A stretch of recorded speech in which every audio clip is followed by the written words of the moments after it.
my friends, welcome to the Gear Room. My name is Heather and I am the owner of Uplift Adventures. I am a professional guide with the Association of Canadian Mountain Guides and the Interpretive Guide Association of Canada. I operate here in Crow's Nest Pass, Waterton Parks, and Castle Parks, which is located in the Canadian Rockies. I join you to come spend some time with us and venture into our little neck of the woods. So a little bit of what today I am going to share with you is what we pack for our emergency settings in the backcountry. So this is what us as guides are packing in our wilderness first aid kit and what we have in our backpack. I get that question quite often actually, because people notice that we carry a little bit more than the average person, and I mean there's good reason. You are counting on us to be your guides, to keep you safe to the best that we possibly can. So I want to be the best that I can be for you as our guest. Most of our guides, our backcountry guides for sure, all have a minimum of their wilderness first responder level first training, and we actually offer some wilderness first training as well. So if you're looking to enhance your skills yourself, we encourage you to sign up for a wilderness first aid course, and there's different levels within that. Go ahead, ask lots of questions. But today I'm going to show you our wilderness first aid kit and what goes in it. But I do want to note that our first aid kit isn't the only thing that we will pack in our backpack for emergency settings. We also bring a nice tarp that compresses into a small little sack. And there's lots of things that we can do with this tarp because pretty much everything we take in the backcountry is multi-purpose. We also have a satellite communication device, so we are currently using an InReach, and then this also doubles as a navigation tool in worst case scenario. So we are making sure that we are connected to some help if there's a major incident that happens, such as a heart attack or something where we need more assistance. We do carry things like bear spray as well. I don't have any at my table right now, but we do have that. So what goes into our wilderness first aid kit? You might want to adapt this for your own reasons. You might want to put things in that might be circumstantial to what you are doing in the backcountry. For example, if you're backcountry skiing, you might add a few different things, because I quite often have a repair kit in with my first aid kit, and I don't have that here to show you right now, but there are certain things that I would include in a repair kit as well. For our first aid kits though, we have two different types. We have a front country first aid kit, which doesn't have as many supplies, and then we have a backcountry, so something where we're going more than 10 kilometers away from immediate help or away from a trailhead, then we're carrying a bigger first aid kit. So first of all, I make sure I grab a dry bag to put all of our first aid supplies into. So if I need to hang it or if my backpack gets wet, all my stuff isn't going to be getting wet. That needs to stay dry.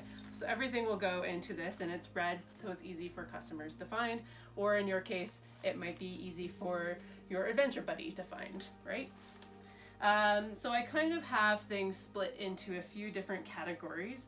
We have our emergency bag. So now I have everything in a Ziploc bag and kind of categorized into different situations.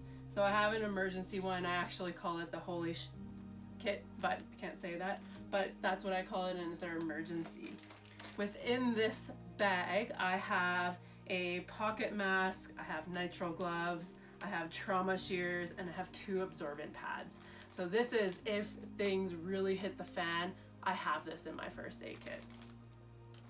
The next one is I have an ouch kit, and the ouch kit is what I use the most often. And in my ouch kit, I have an assortment of different band-aids. I have 20 different band-aids in here for different situations, and trust me, this is definitely the thing I use a lot, whether it's little nicks when someone is crossing over a log and they get caught on a little nub that's sticking out, I just had that happen actually. Or maybe they have a blister. That's quite common as well. So those are usually my most common first aid situations.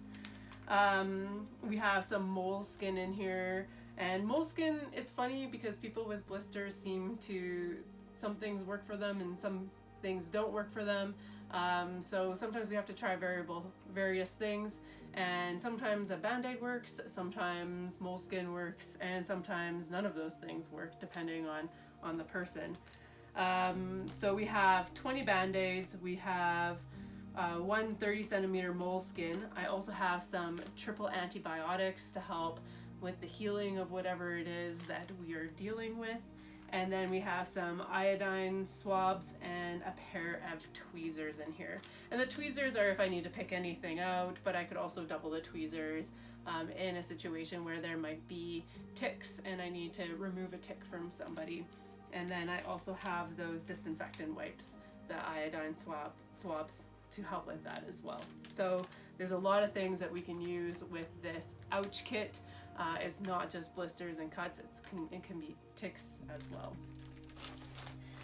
Our next kind of packaging that we have, I call it a wound dressing kit. And in our wound dressing kit, I have 2 Tegaderm film smalls, and then I'm going to just show you what that is because not everyone's going to know what that means. So I have 2 small ones and then I have 2 large ones. So these are the large ones and they're a clear bandaging system where, and I actually just used one the other day. Oh, sounds like I've had a lot of first aid recently. But I just used one the other day because someone had this really odd shaped cut that they got when they tripped over a log. And so we ended up using putting some padding on and then using this just to keep it clean. Things like dirt and things wouldn't get into it, and just to keep it from bleeding more, we wanted to put a little bit of pressure on it. So we have 2 large ones and then I have 2 smaller ones in there as well. That's an adhesive pad, sorry, but 2 smaller ones as well. So 2 of those, 4 non-stick dressings, so that's what these ones are. And 1 cling bandage. I'm not going to pull that out, but we have some cling bandage that really helps for some awkward kind of cuts and things like that. 2 steri strips and 1 irrigation syringe. So if we need to clean out some wounds, then we can clean out some wounds. Which, sometimes happens, especially if someone's biking and they end up falling on some gravel or whatnot. I mean, I've had to pick a few things out of wounds over the years. So we have so far the emergency kit, the ouch kit, the wound dressing kit, and the next one we have is medicine. And I would say this is my next main one that I tend to use. And remember that our guides are certified to a really high level, so we can do a few more things and administer a few more things than some other people. But we have quite a few different medicines in our medicine pack to help us in the backcountry. We have 8 alcohol swabs, 4 burn gels, so for things like sunburns or other types of burns. We have 4 sting stops, so those just help with insect bites, which that's another common one that we get. Last year, I would say that was my most common first aid situation. I had one lady who ended up, she got bit by, we think maybe a spider, but we're not totally sure. And luckily we were able to self-evacuate, and then she was able to get to the hospital, but her whole leg swelled up. So it was quite the ordeal. So we have sting stops, we have blister and anti-chafing wipes, we have a sprain relief gel, we have 4 Advils, 4 Tylenol, 6 aspirin, and we have some Benadryl, some Epi, morphine, some prednisone, and we have water purification tabs and gravel and Imodium. In this first aid kit, I don't have the Epi and the prednisone, but I do have an EpiPen in this one. So those are things that maybe not everyone can administer, but let's say you know you have an allergy, you're going to be carrying your EpiPen with you. One thing that I think is worth noting, I mean, that was a lot to tell you about in a quick little short video, but what I do is I like to take my medicines, and because I'm not going to take the whole bottle, and I'll do a close-up of this for you later, but I don't like to take a picture, or I don't like to take the whole bottle, but I will take a little tab and I'll write on it. It's kind of like your MSDS sheets, right? You want to know what you have. So here I have Tylenol, and I've just written on it how much Tylenol, so 500 milligrams, and then some information, just because I don't always memorize everything. So 1 tablet every 4 to 6 hours, no more than 8 and 24 hours. If pain fever doesn't improve after 1 tab, take 2 at next dose. And then I have the expiry on the back, so January 2024. So that's a way, and then our first aid kits get inspected twice a year. At the beginning of each season, they get inspected, and we go through them quite often to make sure that they're full as well. We have a little check sheet too. We're very organized here. So that's the medicine kit, and as I said, there's quite a few little things in the medicine kit, and I do tend to use that one quite often. And then we have one more kit, and it's just a kit of loose, random, kind of more random stuff. And I just call it a loose kit. And within that, I have a survival blanket, so it's just another blanket for warmth. And you know, these things are great if someone ends up going hypothermic. We can warm them up a little faster. I mean, there's lots of ways you can treat someone with hypothermia, but you want to make sure that you're keeping them warm. And depending on the situation, you may or may not want to use your body heat, especially in the backcountry. We have triangular bandages, duct tape. We have this one's a Russ splint. It's just a splint for things like broken bones, so to stabilize the broken bone. We have incident form so that we can pass that on to another first aider, for example, but we also have that on file, so it's a way that we can document, and we have had to use them before, and it's so nice to document things like vitals when there is an emergency. And then when you go and you hand that to the next person, they're very grateful. Let's say it's someone who has to come in by helicopter if it's a major incident, or if you're taking someone to the hospital, you can hand that off to the hospital. So it's really nice to have. We have some vet wrap as well, and some zip ties. And the last thing is I still carry a little wilderness first aid book with us in all our first aid kits. It's really hard to remember what to do in every single situation, even if you've taken a class, 20 times. It's still hard to remember, and if you're not practicing it every single day.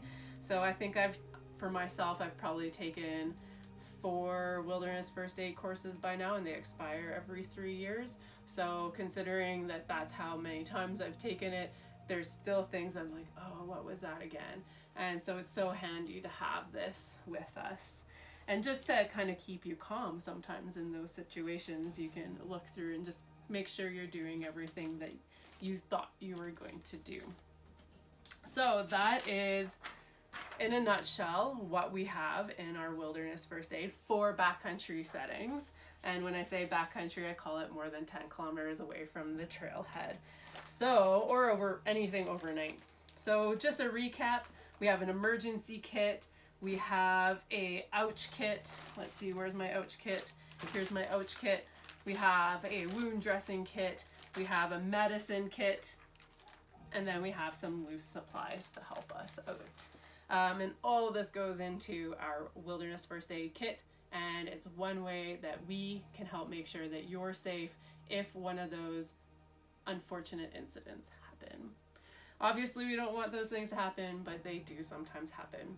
Anyways, I hope you enjoyed this short film on what goes into our wilderness first aid kits, and if you are looking to enhance your wilderness first aid, certainly look up our wilderness first aid courses, or join us on a hike, and we're happy to show you around in the South Canadian Rockies. All right, bye for now, my friends.